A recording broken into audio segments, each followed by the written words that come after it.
If we fall in love with Jesus, really fall in love with him, the worst of enemies can't hurt us.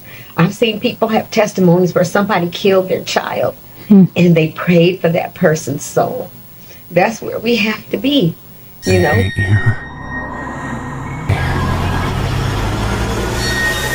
gonna die. I don't want to do this. You know, that's where we have to be. And I want to be that person. Because you reap what you sow. God is a God of his word. You can't deny that. I want to reap benefits. So he had told me to stand.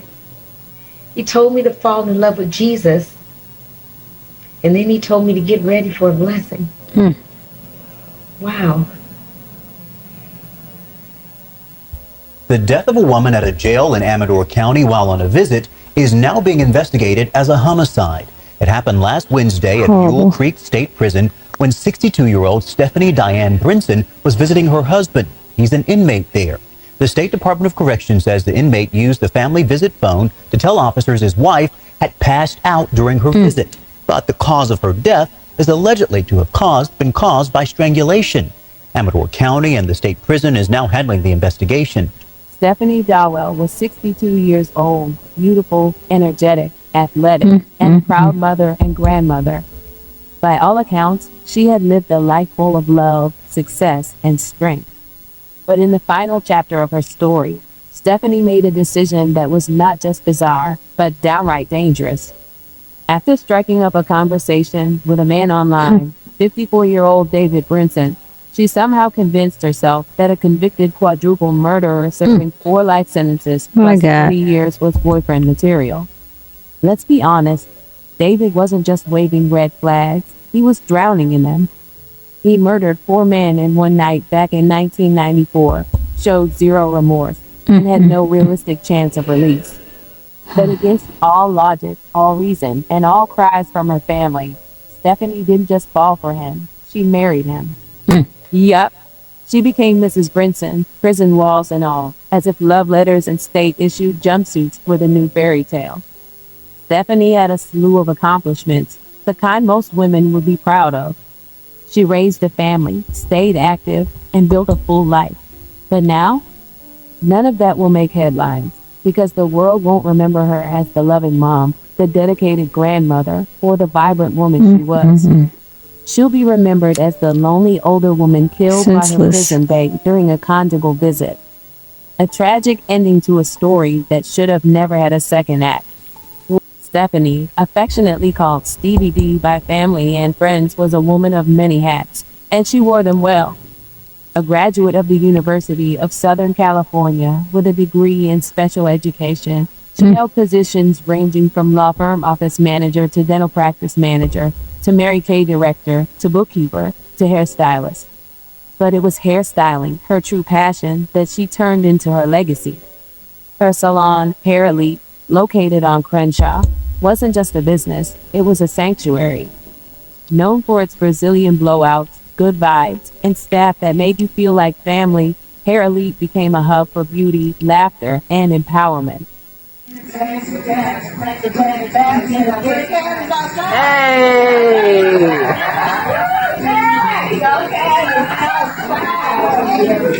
Hair Elite, the place to be.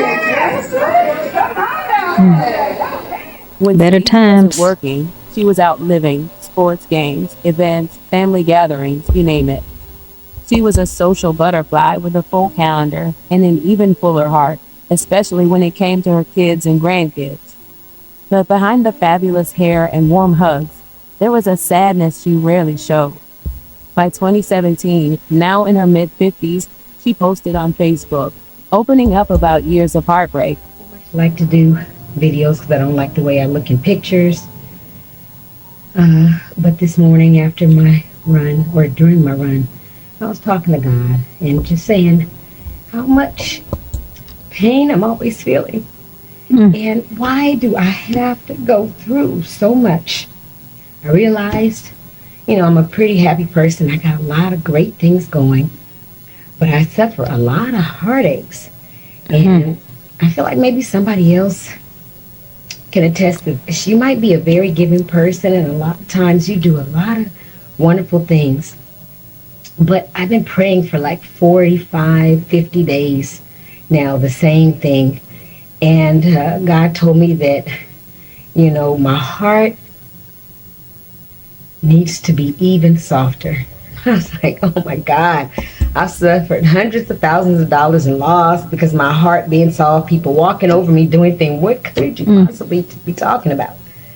And I'm like, but there is something I harbor deep in my heart, kind of a little hatred for someone. And I've been praying and asking God, please take this away. Don't let me feel like this. And he said, I'm a God of my word, Stevie.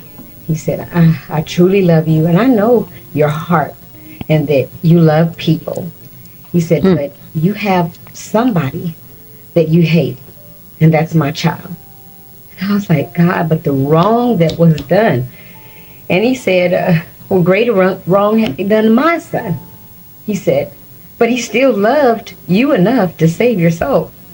And I said, I understand, God, but I'm not him. I'm not Jesus. What do you want me to do? She was hurt.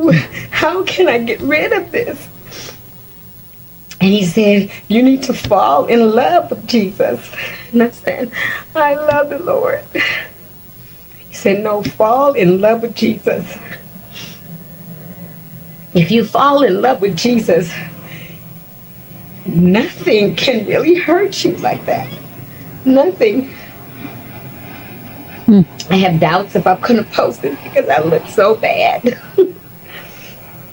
But if there's somebody out there and you've done a lot and you love people, you do, search your heart. Say it, man. Ask God to help you heal from whatever that is that's hurting you, because you have to love everybody. You have to truly love. And I think that if we fall in love with Jesus, really fall in love with him, the worst of enemies can't hurt us.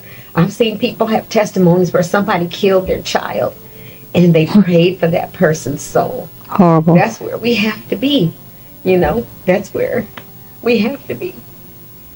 And I want to be that person, because you reap what you sow. God is a God of his word. You can't deny that. I want to reap benefits. So he had told me to stand. He told me to fall in love with Jesus. And then he told me to get ready for a blessing. Wow. This shocked people. How could someone who gave so much be quietly carrying so much pain? And then came David, a man whose resume included 4 murders, 4 life sentences, and 0 possibility of parole. Somehow, Stevie went from styling blowouts to falling headfirst into a prison romance with a man locked up for execution-style killings during a robbery in 1994. Forget red flags, David came wrapped in crime scene tape. But she believed the lies, the charm, we read the Bible together, bedtime stories. And in one of the most bewildering plot twists imaginable, she married him, not for love, allegedly, but for conjugal visits, because nothing says forever like locking in quality alone time with a convicted killer. Stevie got fit and glowed up for her prison bae. Hey, it's me, Stevie, just chilling in my truck for a minute while my client is drying. I'm sharing this because I'm excited about my herbal life, my changes in life. I feel so good. I feel so healthy. And I've lost, a lot of weight, but I feel incredible. And so I just thought I'd share this with you. If you don't know what you'd like to do to take care of yourself, my blood pressure is great. I have absolutely no medications to take. Cholesterol all the way down. I'm just excited about my health. I feel so much more vibrant and alive. I look forward to getting up every day, 4 a.m. Life is good. Her Facebook became flirtier, more playful. Her prison romance gave her a spark. Meanwhile, those around her watched in disbelief. They begged her to reconsider. But let's be real, 62-year-olds don't take advice. They give it. She told everyone to mind their business and carried on living out this warped fairy tale with a man who'd taken 4 lives and now, tragically, would take a 5th. On November 13th, 2024, during one of their romantic prison sleepovers, Stevie was found unresponsive.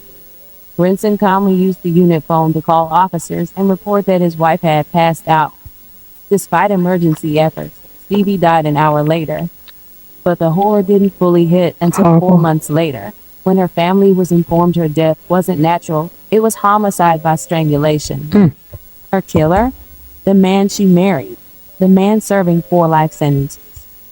The man nobody should have ever trusted with a toothbrush, let alone 30 hours of private time with a woman. We spoke with the victim's family, and they're demanding answers. They want to know why an inmate with such a violent history like this was allowed to have unsupervised visits in the first place. The most giving, kind-hearted person. 62-year-old Stephanie Dowell was always trying to help others. Her mother, Ovita Wilson, says, I would often tell my sweetheart, you can't save the world. Dowell was a mother herself to 2 sons, grandmother to 6. She was a hairstylist and a small business owner in the Los Angeles area, known to her family as Stevie. We spoke to them on Zoom. Stevie was literally the glue that held the family together, making her loss all the more difficult. We were just devastated. Dowell died during an overnight visit with an inmate at Mule State Prison in Ione just before 3 a.m. last November.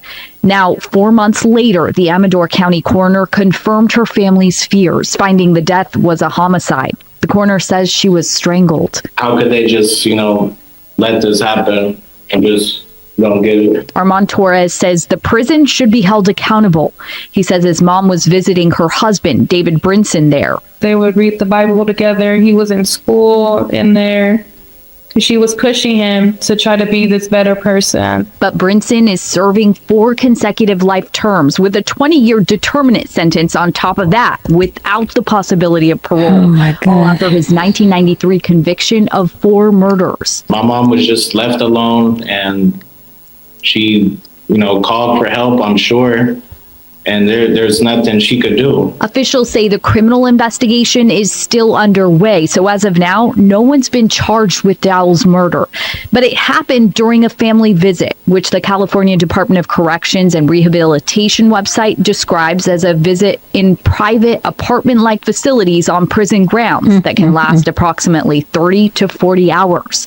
It was just after 2 a.m. on November 13th when CDCR says Brinson used the phone in that apartment-like facility to tell officers his wife had passed out. Given the history that this guy has already, we kind of just, wanted to know how is it even, possible for them to be unsupervised. The CDCR website shows inmates blocked from those privileges are limited to those on death row, those convicted of sex offenses, those going through the reception process upon arrival to a prison, or anyone under disciplinary restrictions. There's no mention of multiple murder convictions. Do you think that policy should change moving forward? It has to. There has to be something has to be done because it's not fair. CDCR says inmates have to meet strict criteria for these family visits, like sustained good behavior, for example. And they say the visits are meant to support family connection and rehabilitation. And Dowell's family did say that she had visited Brinson several times before this, and those visits seem to have gone well. So they say at the time they didn't really think much of it, like they now believe they probably should have. Back to you. And our investigative team also looked into what, if any, security measures are in place during those prison visits. The CDCR operations manual shows that inmates have to present themselves for account at least 4 times within a 24-hour period, and the watch commander can also order unscheduled inspections. But otherwise, the manual explains every effort is made to ensure the inmate's privacy. The family is furious, and rightfully so. Why are prisoners with body counts getting conjugal visits? Why was there no supervision? Why did a woman get murdered on state property and it took 4 months to admit it? Of course, they want charges, but let's be honest, what more can you do to a man already serving eternity plus interest? Charge him again just so taxpayers can sponsor another trial? And yet, as hard as it is to say, Stevie made this choice. A smart, educated, accomplished black woman with a college degree, thriving business, and a family that adored her, chose to marry a mass murderer. Brinson had nothing to offer but conversation and conjugal rights. And in the end, he gave her death. According to her GoFundMe, Stevie was the primary provider for her elderly parents, 2 sons, and 8 grandchildren. She was everything to everyone. But when she finally did something for herself, something reckless, something dangerously romanticized, she paid for it with her life. As the family prepares to give her the beautiful send-off she deserves, please keep them in your thoughts. But when we remember Stevie, don't let her final decision overshadow her decades of love, service, and community care. Remember the woman who employed others, uplifted her people, raised a family, and gave tirelessly. May Stephanie Dowell rest in peace, and may her story serve as a warning that some red flags aren't just red, they're soaked in blood. They hate you. You're gonna die. I don't want to do this.